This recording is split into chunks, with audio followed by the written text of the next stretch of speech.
आज के एपिसोड पे डिस्कशन करने से पहले I would like to request you to subscribe our YouTube channel and follow us on Facebook and Twitter as well. इसके अलावा अगर आप हमें सपोर्ट करना चाहते हैं तो that you can do through a Patreon also. Facebook, Twitter और पेट्रियन के जो लिंक्स हैं वो इस वीडियो की डिस्क्रिप्शन में आपको मिल जाएंगी। इसके अलावा इस चैनल के अबाउट सेक्शन में भी आपको इन तीनों वेबसाइट्स की लिंक्स मिल जाएंगी।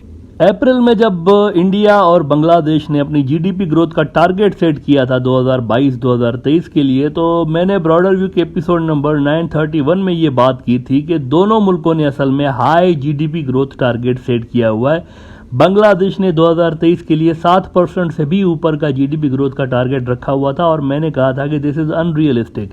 6% के आसपास भी अगर बांग्लादेश का ग्रोथ रेट रहा मौजूदा अनसर्टेन ग्लोबल हालात को देखते हुए तो ये बहुत बड़ी अचीवमेंट होगी। इतने हाई जीडीपी ग्रोथ का टारगेट सेट करने के पीछे मुमकिन रीज़न ये नज़र आ रहा था कि कोविड के बाद दुनिया दोबारा खुल रही है चूंकि, तो इसलिए इकोनॉमीज़ हो सकता है कि तेज़ हो जाए, ये सोचा जा रहा था।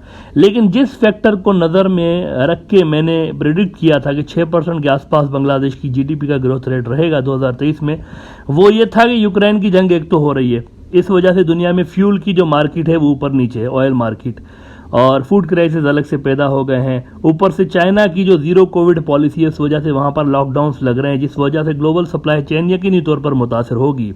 चाइना बंद होने से दुनिया की इकोनॉमी वैसे ही नीचे होना शुरू हो जाती है।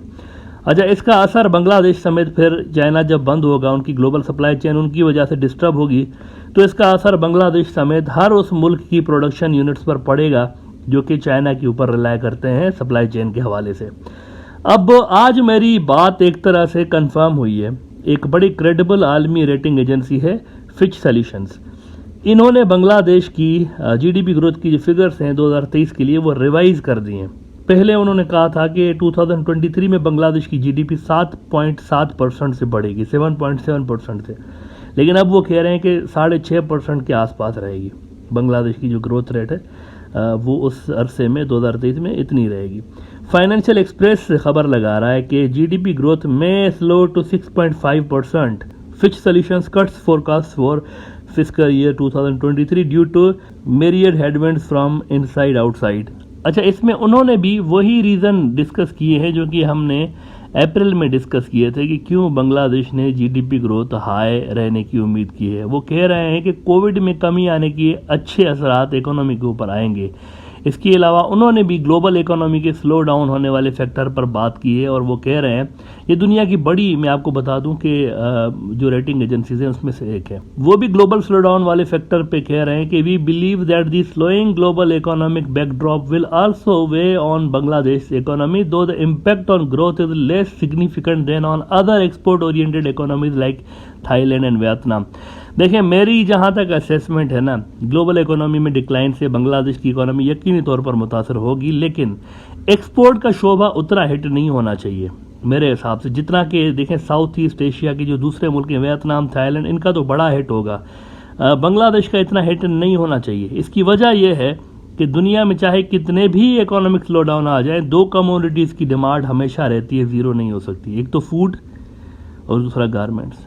रोटी और कपड़ा इंसान की बुनियादी ज़रूरत है। ये कभी भी इस तरह नहीं हो कि ग्लोबल स्लो डाउन की वजह से लोगों ने खाना खाना छोड़ दिया, कपड़े पहनना छोड़ दिए। ये वो कमोडिटीज़ हैं जो कि हमेशा डिमांड में रहती हैं। ये अलग बात है कि पहले लोग 2 जोड़े लेते थे कपड़ों के, तो अब 1 लेंगे, लेकिन लेंगे सही।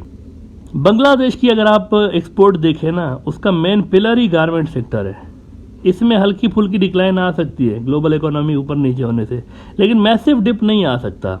ये एक चीज़ है। वियतनाम का अगर आप देखें, उसका हिसाब अलग है, वो इलेक्ट्रॉनिक्स का सामान ज़्यादा एक्सपोर्ट कर रहे होते हैं और ये कमोडिटीज़ जो है वो जाहिर सी बात है आलमी मार्केट पर डिपेंड करती हैं। बंदा पहले पेट में दाना जाएगा फिर मोबाइल लेगा ना हाथ में। सैमसंग के मोबाइल बहुत ज़्यादा वो बनाते हैं वियतनाम वाले। गारमेंट्स के अलावा दीगर जो एक्सपोर्ट्स हैं बांग्लादेश की, उन पर मुमकिन है कि असर पड़े।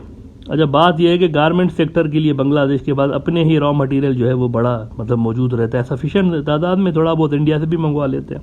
सो I see no issue on supply chain disturbance in this factor also in near future. वहाँ पर मेरे ख्याल से गारमेंट का जो सेक्टर है वो स्टेबल रहेगा और इसके स्टेबल रहने से बांग्लादेश की एक्सपोर्ट जो है वो स्टेबल रहेगी। इंडिया का क्या हिसाब है? इंडिया भक्तों के ख्वाबों का सुपर पावर जो कि अभी तक सुपर पावर बना नहीं है, उसका क्या हिसाब है? इंडिया ने भी तो 8% से ज़्यादा जीडीपी ग्रोथ का टारगेट सेट किया हुआ था ना, बल्कि आईएमएफ ने तो मुझे याद है 9% का प्रेडिक्ट किया हुआ था जनवरी में इस साल। वो कह रहे थे कि 2023 तक इंडिया की जो जीडीपी ग्रोथ होगी वो 9% पे होगी। अच्छा, मैंने कहा था अप्रैल वाले उस एपिसोड में, आप अगर चाहें तो दोबारा जाके देख सकते हैं, उसमें मैंने कहा था कि इंडिया की ग्रोथ बांग्लादेश से ज़्यादा स्लो होगी और कई फैक्टर्स मैंने गिनवाए थे कि ऐसा क्यों हो सकता है। ना हुआ यह है कि आईएमएफ ने पहले अप्रैल में इंडिया की जो 2023 के लिए जीडीपी ग्रोथ की एस्टीमेट्स को तो उन्होंने रिवाइज किया। जनवरी में आईएमएफ ने कहा कि 9% से इंडिया की जीडीपी बढ़ेगी 2023 में, और फिर अप्रैल में उसको उन्होंने रिवाइज करके 8.2% किया। जैसा कि मैंने कहा था कि ये एस्टीमेट अप्रैल में मैंने कहा था कि ये मजीद डाउन होगा ग्राउंड रियलिटी को देखते हुए, तो अब उन्होंने इस एस्टीमेट को वाकई मजीद डाउन कर दिया है। 6.9% उन्होंने नया एस्टीमेट रखा है। जनवरी से लेकर मई तक के देखें 5 महीनों के अंदर अंदर इंडिया की जीडीपी ग्रोथ का जो एस्टीमेट है वो 9% से कम होकर 6.9% पे आ चुका है, अभी 5 महीने हुए सिर्फ। अच्छा, ये वाला एपिसोड भी आप सेव करके रख लें। I can predict right now कि ये 5% से भी नीचे रहेगा। एक तो इंडिया चाइना देखें ना, बॉर्डर टेंशन, जिसको कोई कंसीडर ही नहीं कर रहा, पता नहीं क्यों। देखें, ये बड़े इंपॉर्टेंट फैक्टर्स होते हैं इकोनॉमी के लिए। जंग चल रही होती है ना, तो इकोनॉमी साथ में नहीं चलती। वहाँ पे एक ज़रा सी क्लैश छिड़ने की देर है, धड़ाम से नीचे गिरेगी, स्टॉक मार्केट भी नीचे गिरेगी, इकोनॉमी भी नीचे गिरेगी। हो सकता है कि इंडिया की सप्लाई चेन ही टूट जाए, ये भी मुमकिन है। तो उसको कंसीडर नहीं किया जा रहा, पहली बात। दूसरी बात ये कि ग्लोबल इकोनॉमी का स्लो डाउन जो हो रहा है ना, वो इंडिया को बड़ा हिट करेगा। तीसरा, इंडिया के साथ भी सप्लाई चेन का इशू आने वाला है। देखें, रूस के साथ इंडिया की इंपोर्ट बढ़ी है ऑयल की खरीदारी की वजह से। इंडिया ने अपनी ज़रूरत का थोड़ा सा ऑयल रशिया से लेते हैं, बहुत ज़्यादा ऑयल नहीं लेते, लेकिन पिछले कुछ महीनों में इंडिया ने कोई 3 गुना ज़्यादा ऑयल की परचेजिंग शुरू कर दी है। पता नहीं 30% उनको कोई सस्ता ऑयल दे रहे हैं रशियंस। तो अपनी ज़रूरत के मुताबिक कोई बहुत ज़्यादा ऑयल नहीं लेते रशिया से, लेकिन लेते हैं। तो उन्होंने एक तो वो बढ़ा दी इम्पोर्ट, लेकिन जो इंडिया की एक्सपोर्ट होती थी ना रशिया को, वो 50% से भी ज़्यादा गिर गई है। ये भी तो देखें आप, 50% से भी ज़्यादा गिर गई है। अब ये वो चीज़ें हैं, इनके ऊपर मोदी साहब का या बीजेपी का कोई कंट्रोल नहीं है। उनको मैं ब्लेम नहीं कर रहा हूँ, ये उनके हाथ में थोड़ी है कि वो रशिया के साथ यूक्रेन की जंग हो गई तो इनकी एक्सपोर्ट गिर गई, इसमें इनका कोई कसूर नहीं है। ग्लोबल हालात ऐसे हैं। लेकिन हाँ, इनकी गलती ये ज़रूर है कि अमेरिका चाइना कोल्ड वार में वो बिला वजह फुदक पड़े हैं।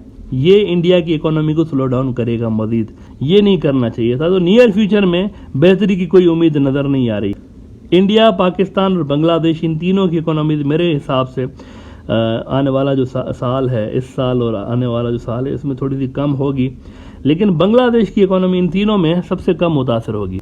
देखिए, अगर पाकिस्तान में इमरान खान की हुकूमत होती तो सिचुएशन डिफरेंट हो सकती थी, क्योंकि स्टेबिलिटी वहाँ पर रिटर्न हो रही थी और इसका असर पाकिस्तान की इकोनॉमी में पड़ रहा था। इमरान खान के दौर में पाकिस्तान की जो जीडीपी का ग्रोथ था वो 6% पे पहुंच चुका था। अगर उसकी सरकार होती तो हालात मुख्तलिफ होते। इस वक्त वहाँ पर इकोनॉमी जो है वो तेज़ी के साथ श्रिंक हो रही है। लेकिन बांग्लादेश के लिए एक बहुत बड़ा इशू ज़रूर है, यहाँ पर एक बहुत बड़ा इशू है, और वो है बढ़ती हुई इम्पोर्ट बेतहाशा बढ़ी है और आगे चलकर ये प्रॉब्लम्स क्रिएट करने वाली है बांग्लादेश के लिए। इसको अगर बांग्लादेश ने संभाल लिया तो बड़ी कामयाबी होगी, लेकिन अगर नहीं संभाल पाए तो वहाँ भी फॉरेन रिजर्व्स के ऊपर ऐसे ही दबाव आएगा जैसे आजकल पाकिस्तान के ऊपर फॉरेन रिजर्व्स के ऊपर पाकिस्तान के बहुत ज़्यादा दबाव आया हुआ है।